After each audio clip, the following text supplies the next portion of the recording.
This is going to be just me rambling on, while the picture I used for the thumbnail for the observations on Scorn's world videos in the background. So if nothing else, at least you now have a good view of that and can see some of the details. I quite like how it turned out. I'm just going to talk about a few things I thought of concerning Scorn that I don't think really warrants any major videos or anything. And the first thing I'm thinking of are like things I'd like to be in the game or to be implemented, because the game is still quite a ways away. It's supposedly comes out around October 2018 according to the estimated reward delivery on their Kickstarter page, but could very well be delayed further. Who knows what they'll do. And when thinking of this stuff, I was trying to take into account what their vision is and what one could even reasonably expect to be implemented. So something like give Scorn Guy the ability to do Assassin's Creed level parkour, or have a romance subplot, or have a bunch of dialogue in the game, isn't going to work out or be a reasonable request, because that quite simply isn't the kind of game they're looking to make. The first thing I'd like to see are save slots. Not a lot of games use them, which is unfortunate, especially for someone like me who wants to make gameplay videos with an informed commentary. Like a lot of Let's Players, they hop into a new game, they record themselves reacting to everything for the first time, they try to make a few jokes, and then that's about it. They don't really know anything about the game itself and can't really provide any information, any informed commentary about the history of the game, its development, the level design, whatever. I mean, even looking up walkthroughs, you're either going to get the standard experience everything for the first time Let's Play, or sometimes, or I guess most of the time, just a completely silent video. And those are great and all, but sometimes you'd like to have commentary as well. Hear about the game with a little bit more depth than just watching someone play it silently. So having like multiple save slots would mean someone would be able to pick save slot A and play through a portion of the game and figure out what to do there, figure out what the enemies are like, figure out how to bypass everything, what the puzzles are like, and then you can go to the save slot B and play through that area again and have all that understood. And it's a lot better than having one save slot where, in order to experience everything the first time, you have to play completely through, and then you have to completely restart the game, erase your previous save, and try to be able to play through it as adequately and knowledgeably as possible. So that's just an idea or request that'll make my life a bit easier. And also it's nice to have like a finished save, especially on games with New Game Plus. Being able to have your everything's finished, everything's done, there's your bragging rights, and then you can restart on some other save if you really want to. Another thing I'd like to see worked on is the areas Scorn Guy is able to walk on. Now, this character isn't able to jump, he's not able to climb, he's not able to crouch or duck or crawl.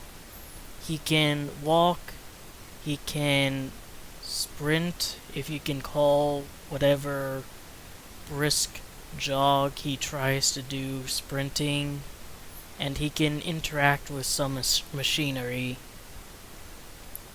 which makes it all the stranger where there's a few places in the game, surfaces that look like they should be able to be walked on.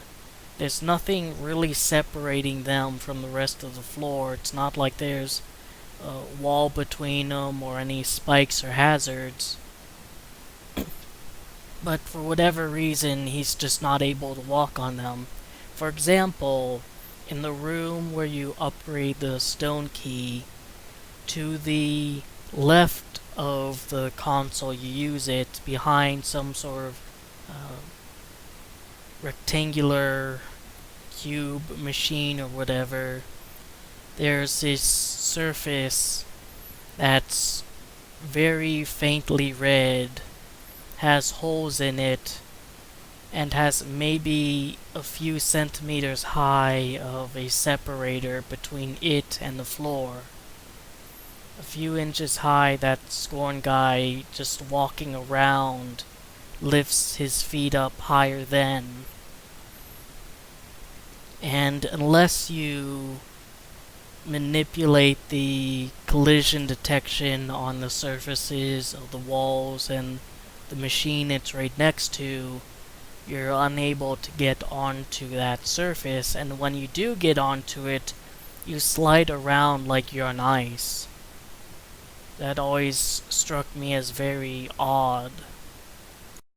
So, if there really isn't going to be a lot of advanced movement, which it doesn't seem like there's going to be, it seems like it really is going to be a slow game where you take your time and take in the atmosphere and try to figure out where you are and what to do. Having as much of the ground available to walk on, considering how limited you are with mobility as it is, would be a really big benefit. A third thing I'd like, which isn't even the game itself, but one of the rewards for the Kickstarter, be it the digital art book or physical one, is along with the pictures, which I really do hope they try to put in as much as they can, like just show all the concept art they can manage.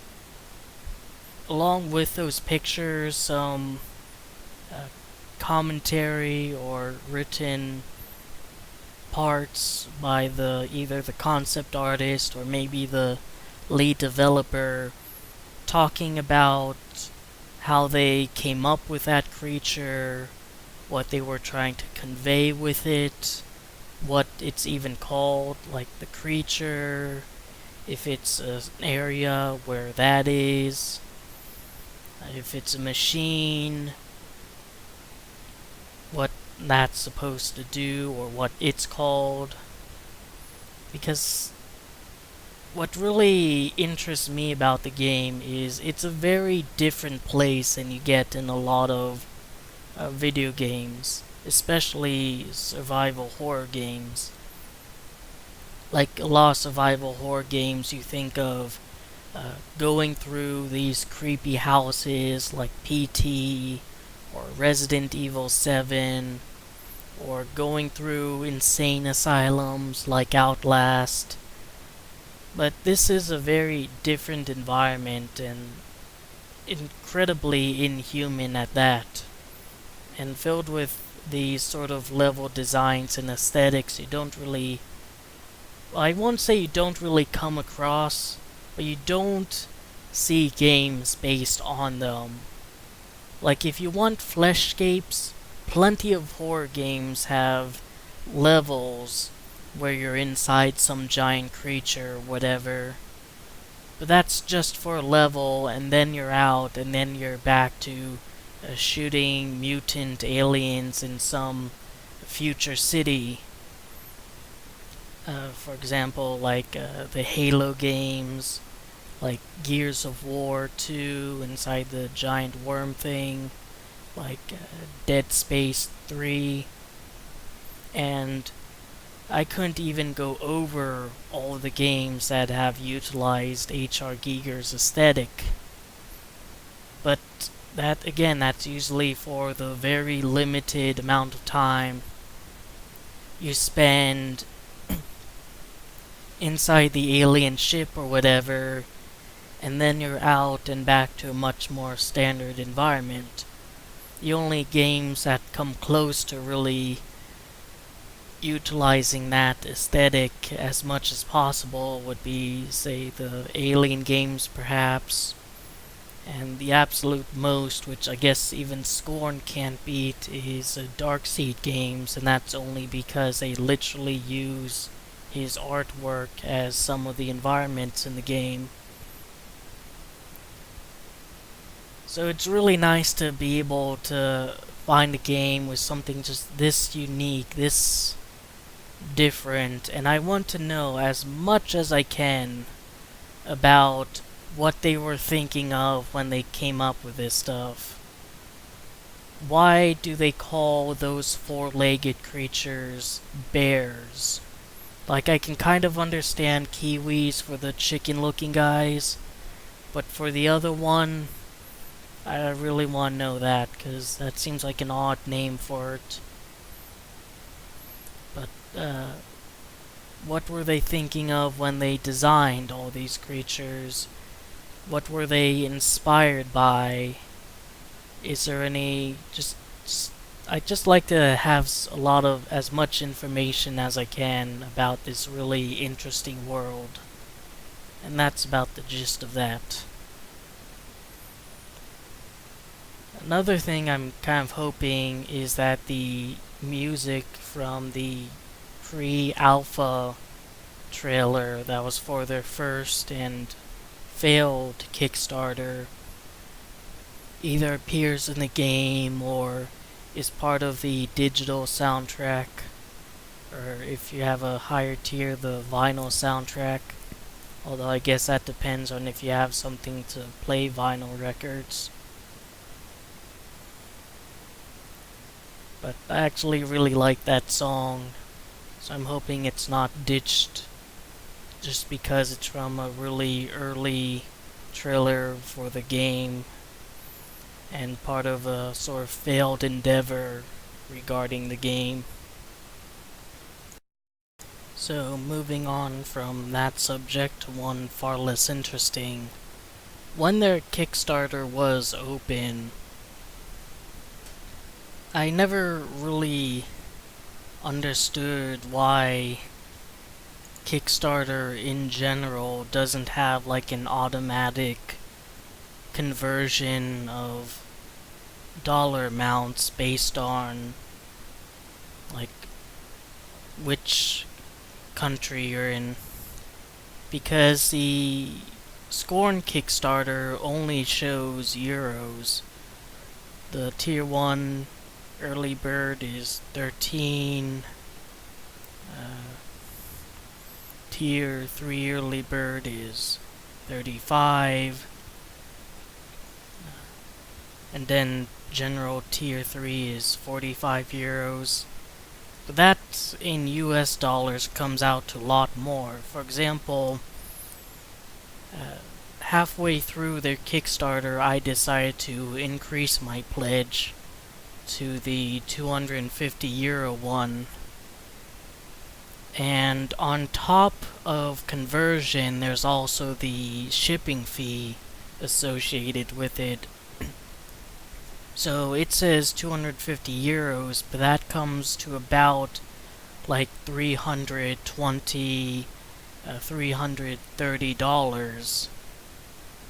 And thing is, like, on the Agony Kickstarter, they have they're not using US dollars either, but they do have an approximate amount, or maybe exact amount, along with it. So if you pledge 60 CA, I think that's like Canadian dollars or something, that's around 45 US dollars. No, it just sort of struck me as odd. Seems like a really no-brainer feature to have on Kickstarter, but I guess not. I think it would help if people were able to have a really informed understanding of just what they're going to be spending on this. Because those numbers are pretty deceiving, at least if you're in the United States. But at least their Kickstarter is a lot better than it was the first time. And that's something I'll get into when I make a video on the history of Scorn. When we get a for sure release date, like I did with Agony, or would have done with Agony if their release date was for sure. But I might as well talk a little bit about here. One thing that's a lot better is the rewards. I think they're a lot more enticing and a lot better structured. For example, the lowest tier reward, tier 1, which is 17 euros, you get a copy of the game, name and credits, a demo, and there's also the wallpaper pack. The wallpaper pack and all these other rewards, or a few of the other rewards, went for a lot higher in the first Kickstarter than the current one. And they also offer physical rewards like vinyl discs. I'm not sure if they offered printed art books or not, but they probably didn't. Then later on you can get a t-shirt, you can get a canvas print, a flash drive with the game in it, and if you pledge over $300 you get a little figurine. You can have your own little Scorn guy statue. It's what you always wanted, wasn't it? And also, just aesthetically, their Kickstarter's better. They have these just individual images showing off some of the rewards. They have their own custom font. I'm not sure if it's custom or not, but it looks a lot better and fits them a lot better. Like, they learned some stuff between the Kickstarters. That's just what I'm trying to convey. And it worked well for them. And comes to question, why did their first Kickstarter and first trailer fail to garner any interest, and the second one really took off and exceeded their pledge amount or their intended goal?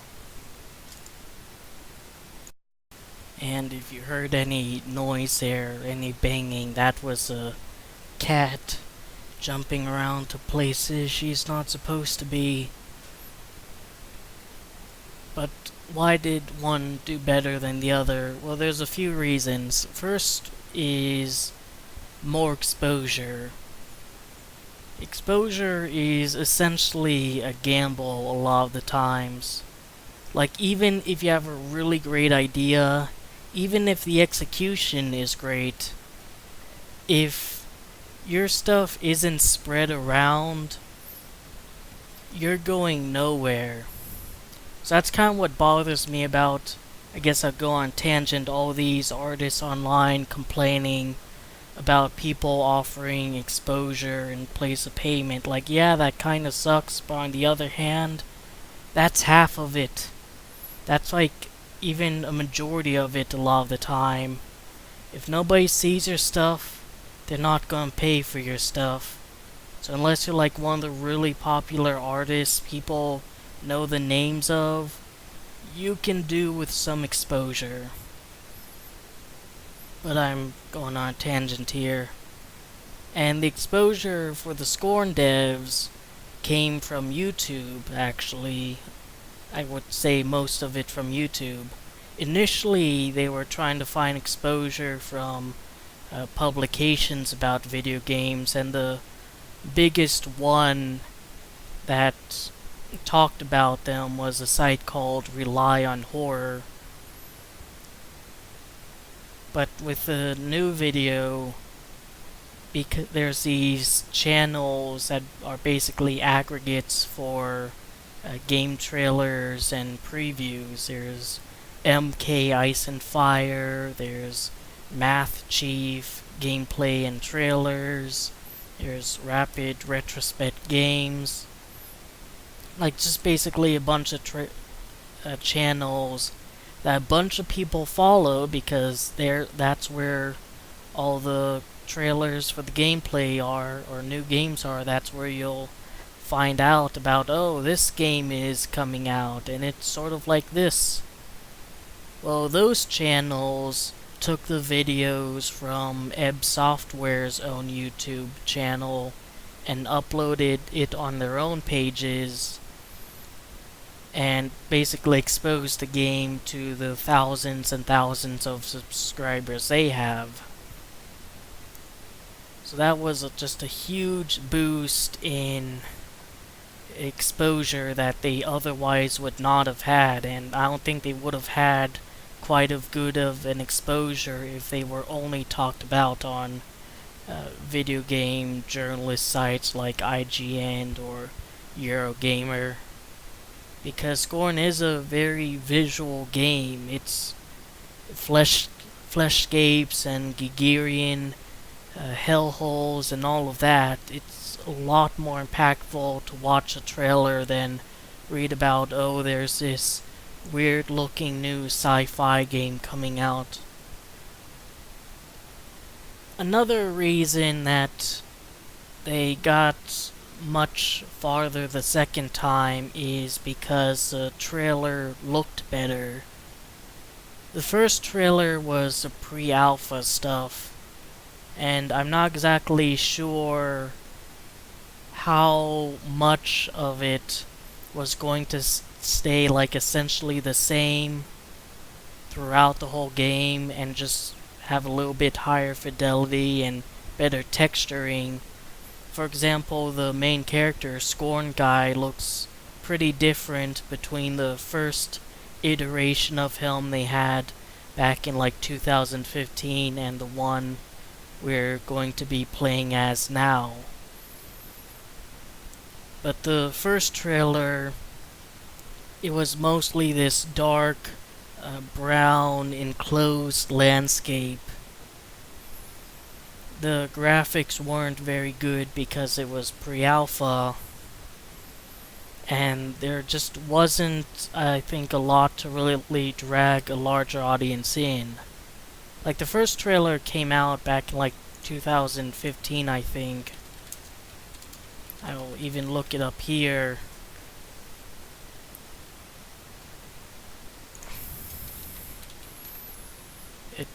First trailer was, on their YouTube here. It's 3 years ago, so yeah, 2015. Or actually November 12th, 2014. But around that time, games were starting to really ditch the whole brown and gray color scheme that games tried to utilize in order to look more realistic, and really expanded their color palette because people really wanted to see some vibrancy and something very different. The pre-alpha trailer probably took a lot of people back to that old color palette and just really turned people off. Meanwhile, the new one has actually quite a bit of color to it, along with the better graphics. In some ways, it's a bit odd that the new trailer did better than the old one, considering the new one offers less information than the old one. The gameplay you see in the new trailer is a character walks up to some creature dragging itself on the ground, uh, takes out part of his gun and puts in a different part and points it at the creature, and then the trailer essentially ends there. Meanwhile, in the pre-alpha trailer, there were not much more gameplay, but it also showed the character interacting with machines, and those machines corresponding to like a claw on the wall grabbing onto some weird dripping flesh thing, which should have conveyed that you'll be handling puzzles in this game. And you actually got to see... Well, you got to see a creature in the pre-alpha trailer as well, the Mold Man guy, the really scrunched up thing that the developers, or the person who responds to people on Kickstarter at least, said isn't going to be in the final release of the game. However, in the game files, it says his arm is there. Like, not the character itself, just his arm, and there's like an animation or something for picking up his arm and putting down his arm.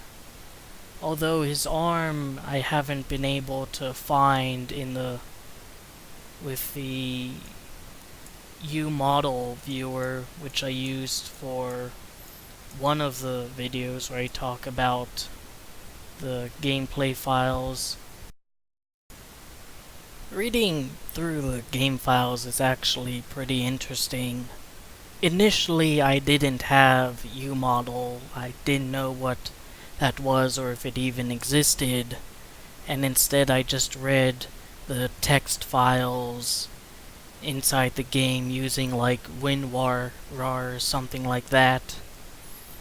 And I was able to see that, oh, this is what those creatures are called because I recognize this scenario that the animation is talking about and stuff like that. And it did list off like weapons, character animations, and whatever. There was just a lot to sort of slog through with it, just a lot of seemingly random, nonsensical typing in it that I couldn't make heads or tails of. And I should stress that I'm not a game developer, I'm not knowledgeable in computer stuff very much. I don't really know heads or tails of any of this crap. I'm just bumbling my way through it, trying to find whatever information I can about this game, for like lore speculation or whatever.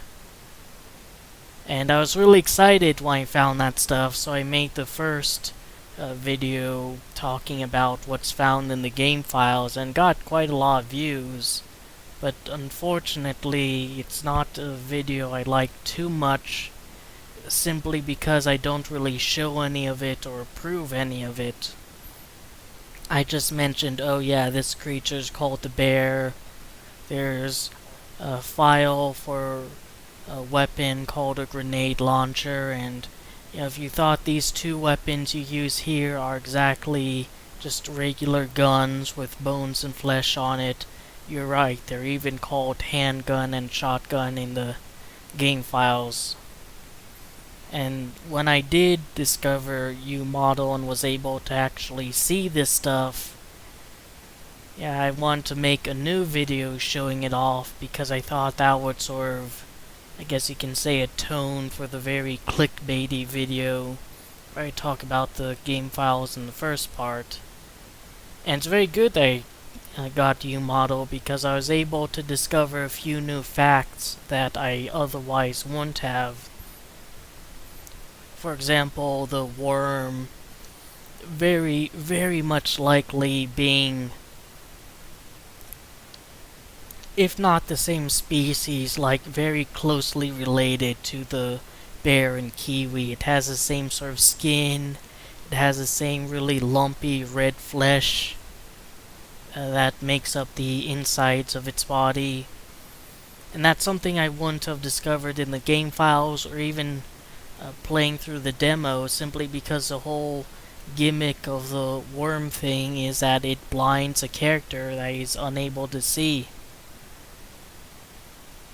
I'm pretty sure, like, if the Scorn devs have watched any of my videos, it was probably those ones, which probably didn't make me too popular among them, because here they are, the really secretive types, trying to keep everything under wraps and spoiler free.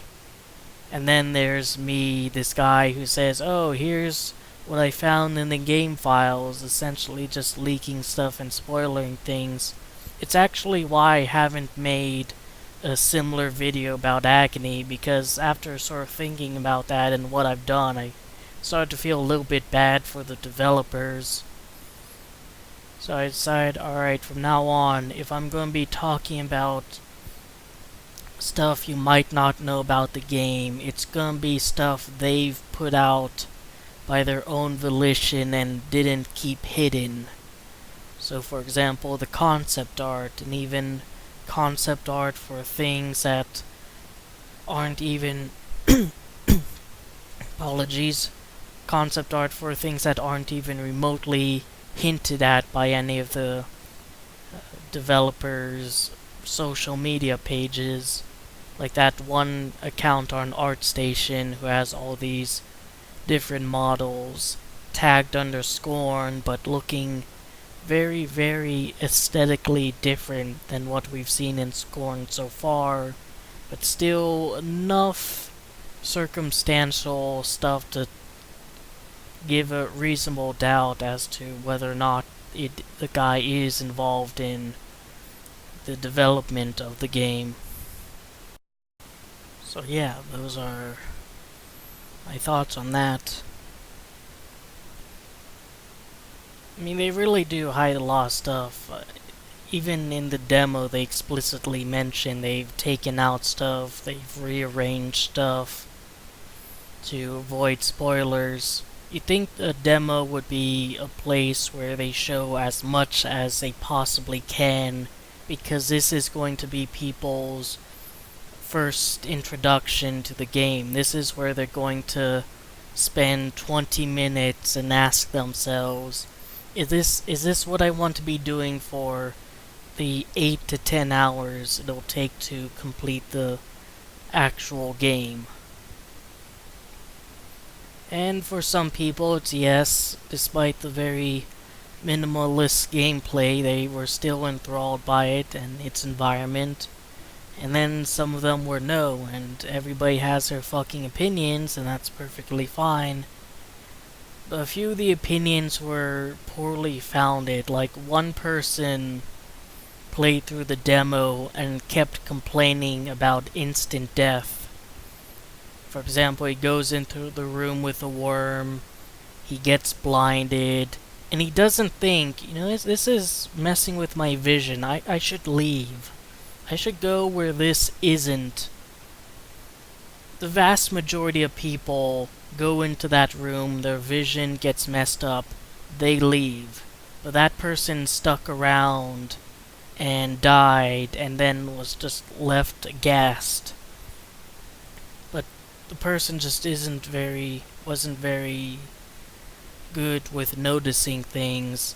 Like, even he looked down at his character and he should have seen the character holding a gun, and then later on when he's trying to fight the creatures, he didn't know if his character had a weapon or not.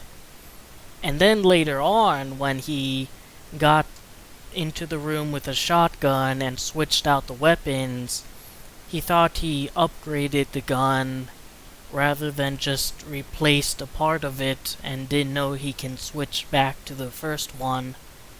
And that's something that could have been easily solved by just hitting the escape key, looking at the controls and seeing, oh, here's weapon 1, here's weapon 2. And it would have helped a lot if he didn't record himself experiencing this for the first time and instead just played through and recorded it himself with prior knowledge. Some people have complained about the lack of save states. I never really found that to be too much of a problem. The demo, once you do know where the creatures are and what to expect, it's not really long at all. And it's even easier if you know tricks like shooting the ones laying down and pretending to be asleep, because that's a one-hit kill rather than needing 2 hits. And then there's also like the shortcut. You go to the lower floor and there's a ramp going back to the upper floor, and you sort of skip a few fights there. But personally, I would agree that giving the player more ammunition and more health would be a good idea, not because it's needed in the demo, but I think to show off like the sort of thinking you'll need to have when trying to find this stuff. Because what do you imagine when you think health pack? What comes to your mind? Probably like a bag or a case with a red cross on it, right? But this is Scorn. This is an alien environment made by a culture that doesn't seem to have any ties to humanity. So whatever they use to give themselves health, which yes, there are health items in the game files, aren't going to look like what we use. And the same goes for more ammunition. I mean, I'm not saying the demo should have been easier. In fact, even the developers have mentioned the demo is, quote, more aggressive than the main game. But just letting people get an idea of what they're going to be going through, how they're going to be healing themselves in an industry dominated by crouch behind a rock and wait for the screen to stop being desaturated, or the red jelly covering it to go away, or whatever visual gimmick they use to indicate your character is losing health. And also an industry where a lot of the time getting ammunition means going over an enemy's body and picking up whatever they have on them. Just being able to show them or teach them to break away from that mindset. But you have to actually show them what they need to do in order to get them to break away from that mindset. Another thing I think they could have done better is on the control menu they have like WSAD and right and left mouse for controlling machinery. Not showing people how to do it like every single step, but showing people what they need to use in order to do it. Because a smart person would instinctively press the escape key or whatever they use to check the menus and look at what the controls are before hopping in the game. And since there's no dialogue or cutscenes or anything like that in the game, people are going to be especially reliant on that.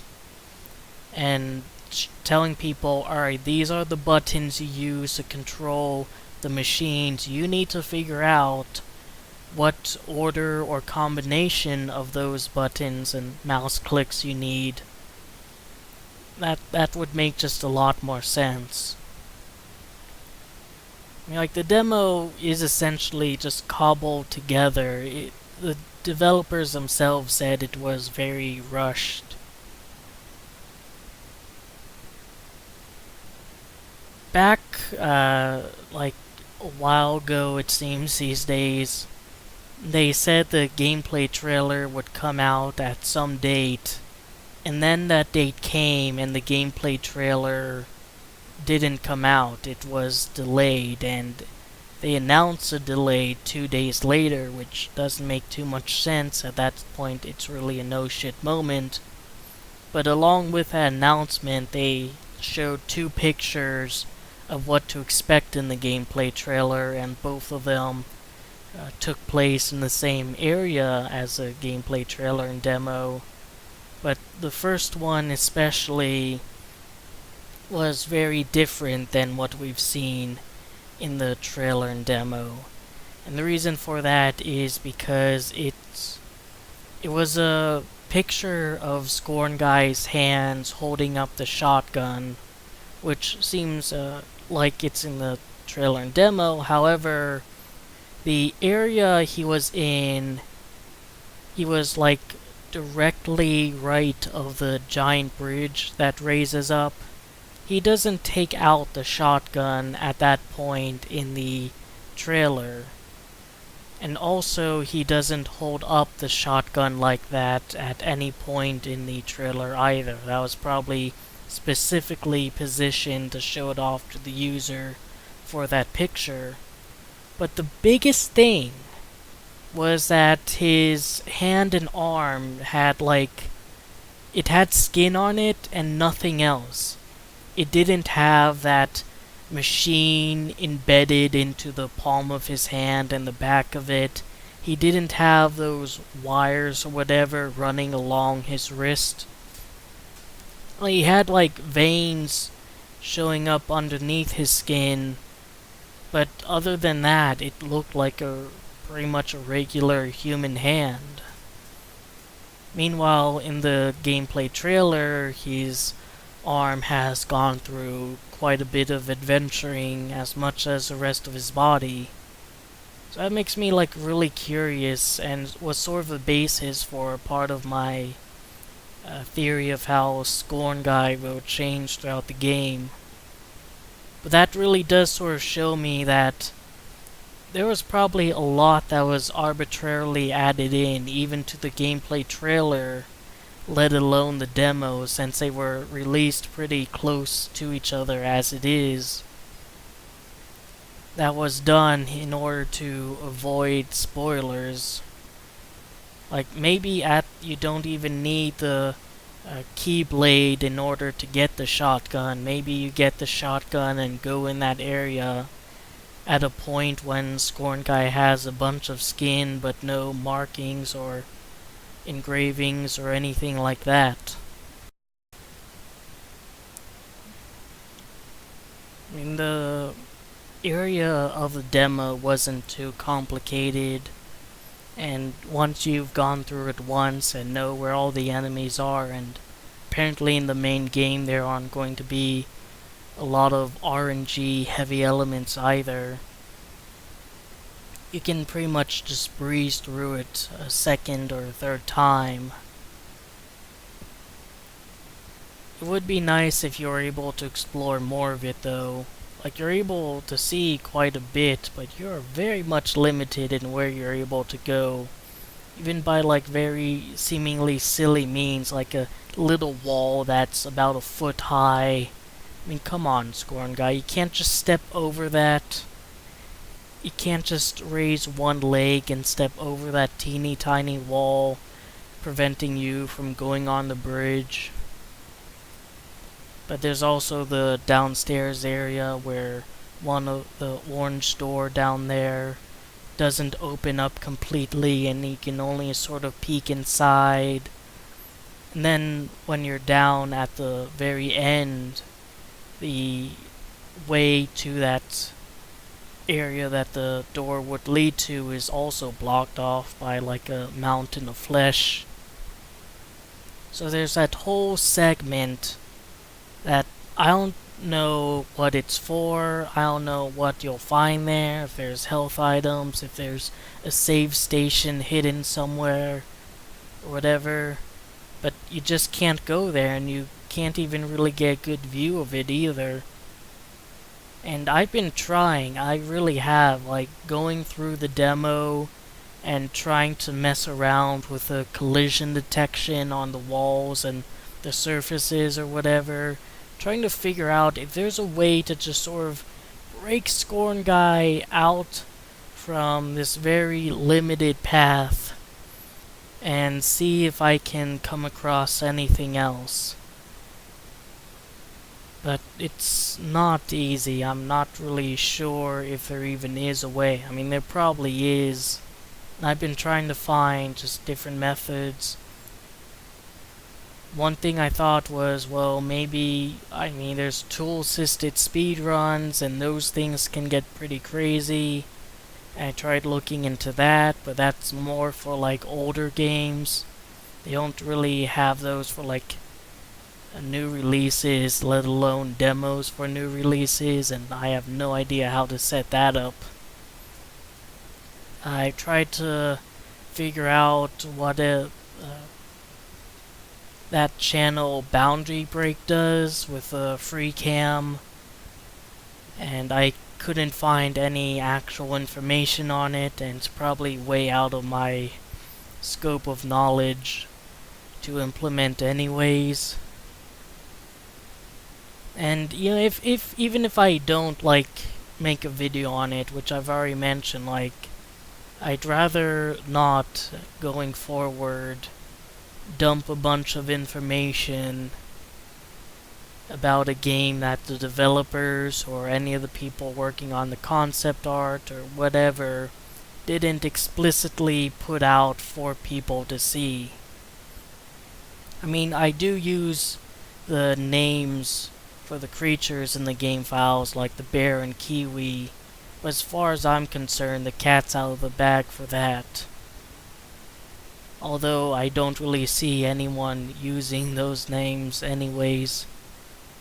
And I am a very small channel, so it's not like a lot of people are gonna pick up on that. And Scorn isn't a super big game either. I'm going on tangents here.